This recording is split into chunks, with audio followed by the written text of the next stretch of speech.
2021년 2월 17일 오늘 연동할 말씀은 마가복음 1장 말씀입니다. 자신의 목소리로 읽어봅시다.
연동교회 사순절 프로젝트 마가 누가와 연동하라의 첫 번째 시간입니다.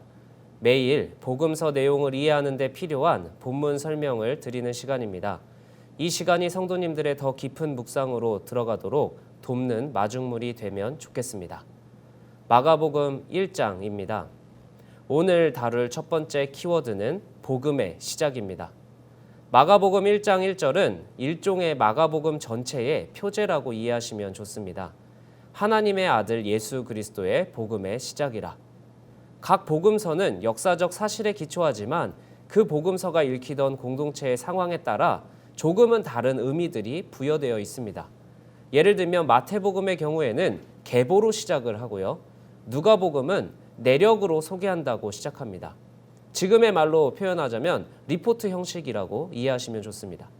요한복음은 20장 30절, 31절 구절을 토대로 표적을 중심으로 기록되었다라고 이야기하고 있습니다. 그리고 오늘 우리가 읽는 마가복음은 복음이라는 단어를 사용하면서 복음의 개념을 가지고 예수님의 일대기를 기록하고 보여주겠다라는 의도를 갖고 있죠. 본래 복음은 승리의 기쁜 소식을 의미합니다.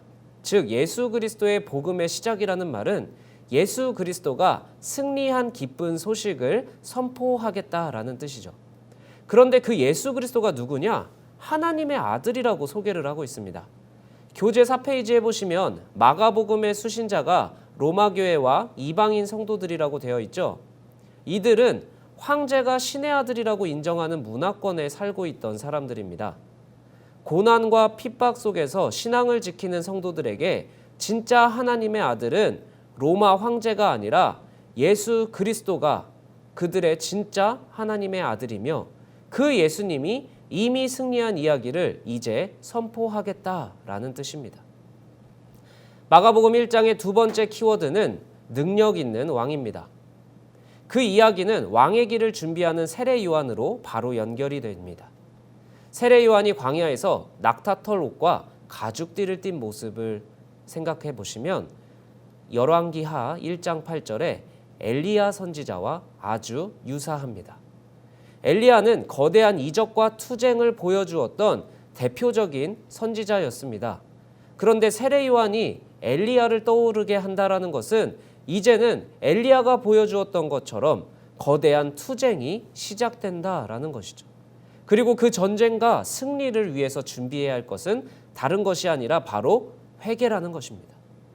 7절 세례 요한 뒤에 오실 메시아는 능력이 아주 많으신 분입니다. 근데 그 능력은 죄를 사하는 능력인데 8절에 보면 성령으로 완전히 죄를 소멸하는 능력을 가지신 분이라고 이야기합니다. 세례 요한은 물로 죄를 씻어내는 모습을 보여주지만 세례 요한이 예비했던 진짜 왕이신 메시아는 성령의 능력으로 죄를 완전히 소멸하시는 왕이고 그 복음을 받아들이는 것은 바로 회개라는 것입니다. 그래서 세례 요한 뒤에 오시는 진짜 왕이신 예수님이 9절부터 요단강에서 세례를 받으시는 장면이 나옵니다.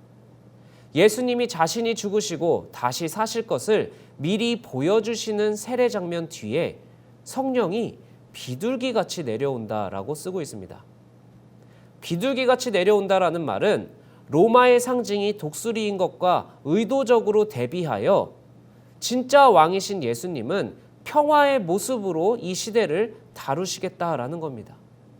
마치 노아 시대 비둘기가 잎사귀를 물고 돌아오면서 새로운 은혜의 시대가 도래했던 것처럼 예수님께 비둘기 모양의 성령이 내려옴으로써 예수님을 통해 새로운 통치, 새로운 은혜의 시대가 도래한다라는 것을 보여주고 있습니다.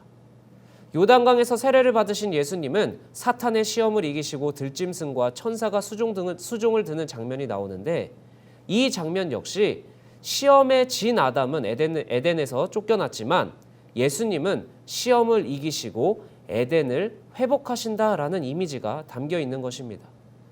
세례 요한이 잡히고 이제 본격적으로 예수님은 하나님 나라가 가까이 온 복음을 갈릴리 지역에서 먼저 선포하십니다.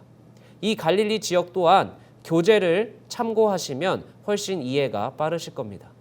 요단강에서 세례를 받으시고 북쪽으로 올라가 갈릴리 지역에서 하나님 나라의 선포를 하시면서 그 선포를 도울 제자들을 부르십니다. 가장 먼저 등장한 제자는 갈릴리 해변의 시몬과 안드레 형제였습니다. 그리고 세베대의 아들 야고보와 형제 요한을 차례로 부르십니다. 그들은 모두 물고기를 낚는 어부였지만 예수님을 통해서 사람을 낚는 어부로 새로운 부르심을 받게 됩니다. 마가복음 1장의 마지막 키워드, 능력의 왕이신 예수님입니다. 21절부터 2장 12절까지 갈릴리 지역 가버나움에 들어가시면서 예수님의 이적 이야기가 진행됩니다. 예수님의 이적 이야기에는 이런 특징이 있습니다. 25절을 보시면 예수님께서 가장 먼저 귀신을 쫓아내신 곳은 회당입니다. 하나님의 말씀을 가르치고 배우는 곳에서 귀신 들린 사람이 소동을 일으키고 있었습니다. 그런데 예수님은 소동을 일으키는 귀신을 꾸짖고 나오라고 하시자 귀신이 그 명령에 순종하여 떠나고 그 사람은 잠잠해집니다. 바로 뒤에 나오는 이적 이야기도 비슷합니다. 31절에서 예수님이 베드로의 장모의 손을 잡아 일으키시자 열병이 떠납니다. 그런데 여기서 열병이 떠나다라는 동사와 25절에 귀신이 나오다라는 동사는 같은 동사입니다. 41절에서도 예수님이 나병 환자의 손을 내미시자 그 손을 잡고 나병이 떠나갑니다. 마가복음은 예수님을 일관되게 새롭게 도래한 나라의 왕으로 증언합니다. 그래서 귀신은 물론 모든 질병이 예수님의 명령에 순종하여 떠나가는 그림을 제시해 주는 것입니다. 후에 마가복음 이야기를 보다 보시면 예수님이 질병과 귀신뿐만 아니라 바람을 꾸짖으시자 바람도 잠잠해지는 장면이 나옵니다. 자연의 피조물 또한 예수님의 꾸짖음에 잠잠함으로 응답하는 일관된 표현과 구조가 등장하는 것이죠. 마가복음을 읽는 공동체에게 예수님은 새로운 시대를 약속하셨고 새로운 시대를 준비하시기에 이미 승리하신 분입니다. 그래서 그들이 처한 현실의 문제 또한 꾸짖으시고 잠잠하게 하실 승리자라는 것을 알려주고 있는 것입니다. 연동교회 성도 여러분, 성경을 다양하게 읽어낼 수 있지만 사순절 기간 복음서를 읽으면서 이 복음서를 하나님의 사랑이 담긴 편지로 읽어보면 좋겠습니다. 신의 아들 로마의 황제가 다스리는 세상 속에서 진짜 하나님의 아들 예수님의 승리 이야기가 전해지는 편지입니다.